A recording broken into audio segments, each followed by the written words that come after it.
Coming up next on the Bell Howard Show, there's at least one happy worker at the Amazon Fulfillment Center, and we talked to her. Plus, the company's owner, Jeff Bezos, is worth $177 zillion. Wow, this guy is really good at capitalism.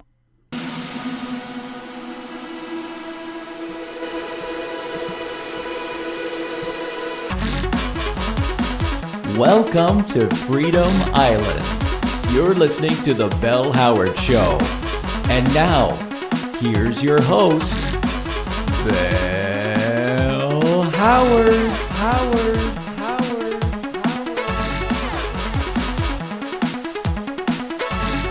Welcome to the Bell Howard Show. Climb aboard this island of freedom, this oil rig of sanity in a sea of technocratic nonsense. We are the freest oil rig on the seven seas, with free thought, free expression, and free coffee, but not free love, because it's just me and Wes here. So, but I talk to my wife on Zoom occasionally, and she doesn't want to travel because of the virus and so forth, and I understand that, but seriously, honey, I mean, I haven't seen you in a long... I mean, I've seen you online, but... and I follow her on her Etsy store, which is doing well. She sells ceramic plates with cats painted on them. And that brings up another topic, business. People always say, Bell, you have an oil... How do you maintain this oil rig when all you have is this podcast? I mean, they're asking me about my income here. Well, I do a lot of other stuff, folks. I think I told you a while ago, I have a entertainment consultant firm, and we help emerging second world governments. My last project was in Azerbaijan, and I helped them develop a TV show that eventually became World's Strongest Grandpa. Originally, it was Take My Wife, Please. But it just turned out to be too difficult. It was about bride napping, and it was just too difficult for the horses and for the women being kidnapped.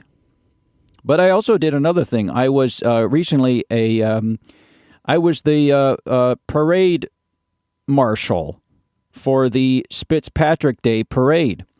What is Fitzpatrick Day? Well, there's St. Patrick's Day, but a lot of people don't know that when St. Patrick chased out the snakes from Ireland, there were a group of Irish people that actually followed the snakes. And so Fitzpatrick Day celebrates that. It's a day for Irish snake handlers. So after St. Patrick chased the snakes out of Ireland, some people followed them to America. And they became the original snake handlers in the South. A lot of people think that the snake handlers are sort of an offshoot of the Baptists, but actually they were the original Irish animal rights activists trying to protect these snakes. So I'm their parade marshal this year. Also, I recently got an infomercial job. I met this guy from Uzbekistan during my travels there, and he has this deal, folks. This is really a deal of a lifetime. If you like music, we're going to play it here. Wes, you got that ready? If you like music, especially from the 70s, pay attention to this. Do you like music from the 70s? I mean, all of it? If you're like me, and you've been trying to collect every song ever recorded in the 70s, and find it difficult, cumbersome, and even expensive, well then, we have the solution. Get all that classic 70s music now in a box set that contains 400 boxes. That's right. Every song ever recorded in the 1970s can be yours today. Just order now and 2 trucks will deliver 400 boxes right to your doorstep. That's every commercial recording from the 70s on over 1,000 easy-to-listen-to CDs. Remember, there's currently only 1 set of these CDs available, so order now. So there you go. That's the infomercial I'm in, and yeah, it is a deal of a lifetime. I mean, if you like that music, you love CDs like I do. I mean, CDs are great, right? You know, they're almost as good as cassettes. They almost sound as good. So order that, and I'll provide that number in the show notes. You can call that and start listening to that classic 70s music today. All right, the news today. Bezos wins the real-life version of the game Monopoly. He has the most money, so he wins. He's worth $177 billion. You know, it's really amazing. I mean, if you like capitalism, like I do, you got to be rooting for this guy. You know, everyone's criticizing him. Oh, you have too much money. It's like basketball fans appreciate Michael Jordan as the greatest, right? 6 championships. Capitalism has its own Michael Jordan now, and it's Bezos. You got to admire that guy. In fact, they have the same hairstyle. But as a side note, I mean, it doesn't matter how much money you have. White guys can't pull off the cue ball look. Lex Luthor kind of is the model for that, but Bezos is trying to do the Lex Luthor. You know, or unless you're the bassist for Peter Gabriel, that guy from King Crimson. But really, it's impressive, you know, how much money he has. And people say, oh, it's at the expense of the workers. So a lot of focus now is on the people working at his fulfillment centers. And I mean, sure, his employees at the fulfillment centers are peeing in bottles and stepping over dead bodies of their coworkers. You know, that's not much fun. You know, and that doesn't make it sound like much of a fulfillment center, does it? They should just go back to calling it a warehouse. But actually, we have one of the workers, a happy worker, on Skype right now. So let's get in and talk to her. Tina, is that you? Hi.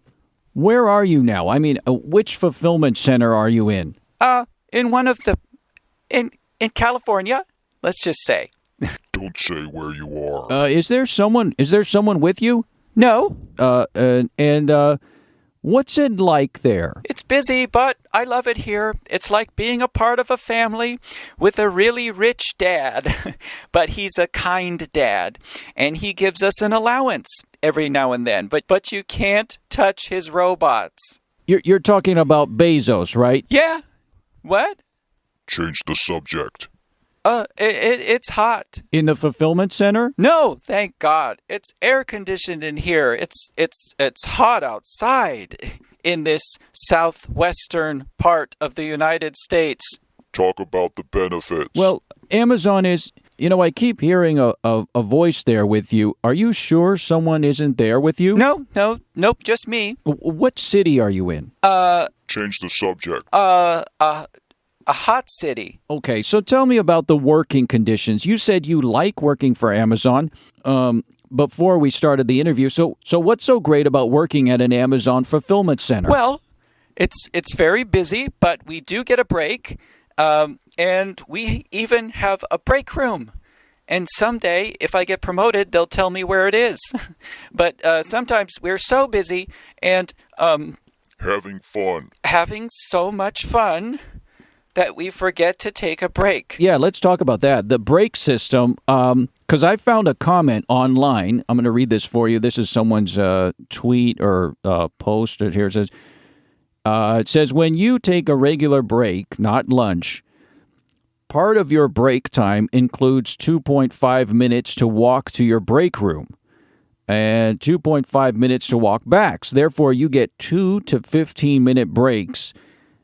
You get 2 15-minute breaks, and your actual break time is only 10 minutes each break. Like I said, they try to work you to death, and they do track TOT. That stands for time off task. So don't think about sneaking an extra 10 minutes into your break. They will know, it says. It sounds like you can't even sit down because you'll have to stand right back up again, right? Yeah. Sitting down is nice, but... I was even thinking about breaking my own legs so I could sit down forever. What was that? You were going to break... I mean, it's not fair. The robots get wheels and we... Shut up. So you would hurt yourself just to sit down? Talk about the pizza. We get pizza. What's that? 2 pizza rule. Two pizzas. Look it up. Oh, yeah, I looked it up. And the 2 pizza rule... Can I sit down now? No. And the pizza rule, right? It's a management philosophy. So you don't literally get two pizzas, right? I mean, it's a philosophy that breaks workers into smaller teams. And is there someone? Tell me the truth. Is there someone with you? No. All right, Tina, you can tell me the truth. Is there a manager with you or an Amazon lawyer next to you? You know, one of those Amazon lawyers who carry snakes in their briefcases? Interview's over. Okay, I can't talk anymore. I have to find a bottle. Is there a bottle? Oh, okay. So, sorry, nature's calling. My name is Tina Gergen. I work for LAX 9 Fulfillment Center in San Bernardino. Break time's over. Wow, tight schedule. Well, that's the thing, folks. I mean, human beings can only do so much. We can't stand up forever, and we need bathroom breaks. Wes is standing up because... Why don't you sit down, Wes? Oh, that's right. We only have one chair. Sorry, Wes. I mean, I need this chair. You know, I have the hip thing. What? Yeah, you can take a break after the show. But looking on Twitter, I did read many positive things about some employees wrote about Amazon. Here's a tweet my guest wrote, and I wanted her to read it on the show, but I guess I'll read it for her. This is from Tina's Twitter account. It says, here it is. Some workers want to unionize, not me. If you want to pay dues and attend meetings, then join the Girl Scouts. Well, I think there's more benefits to it than that. I mean, and in another tweet, Tina wrote, some workers are advocating joining the Girl Scouts, not me. So many bad memories. My troop leader introduced me to the Texas Chainsaw Massacre, and then I eventually became anemic because I couldn't eat meat after watching that movie. Wow. So the story just goes deeper and deeper here. Tina, I hope you're okay, and thanks for talking to us wherever you are. All right, folks, if you want to stay in touch with the show, join our little army that's growing on Facebook. Go to the Bell Howard Show on Facebook, and you can also follow me on Twitter at @TheBellHoward, and leave me a voice message at anchor.fm/BellHoward. We've got a new voice message today from Benjamin in Pittsburgh. Let's see what Benjamin has to say. Hey, Bell. It's Benjamin in Pittsburgh. What do you think about Bill Gates shooting light-reflecting particles in the atmosphere to dim the sun and try to cool the planet? Just want to know what you think. Thanks. Well, Benjamin, I mean, what we're learning here is that once you make a ton of money and you don't need to worry about money anymore, it is now your job to save the world. Because, I mean, there's nothing else to do. I mean, you think about it. If you had billions of dollars, what would you do? Just sit by the pool or buy an island or make your staff run around your garden while you shoot them with paintball guns? I mean, you run out of ideas quick. So some of the billionaires try to save the world. Now, Bill Gates wants to dim the sun so that the world cools down, the crops die, and we have to eat synthetic food that he's no doubt invested in at this point. And he's going to sit back and watch the masses fight over that fake food that he and his business partners dole out on a credit system based on whether or not you have the vaccine. So you can read about this, by the way, at the blog InfoSlop. It's all there. So you see, if you're that rich, you run into a problem. How do you have fun? You know the world is your playground. Sure, fly jets over the world, shoot reflective particles into the air. It might be fun. Are you going to save the world? I know it doesn't sound good, but again, I'm a fan of capitalism. Now, these guys, Bezos and Gates, and even little Zuckerberg, these are the guys I watch and go, wow. It's like that guy can make $1 billion.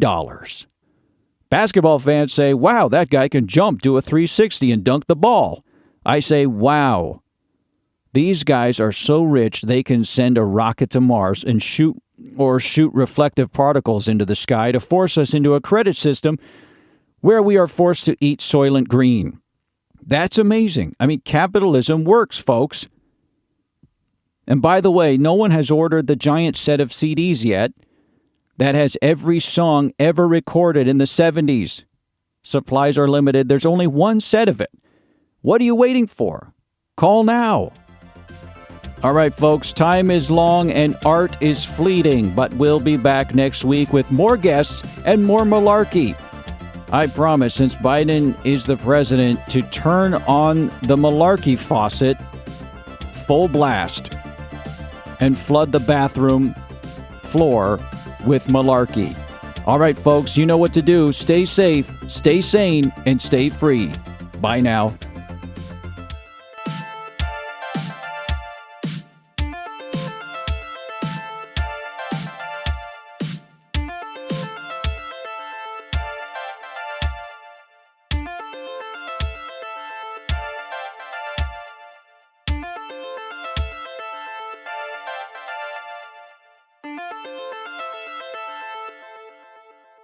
Talk about the pizza.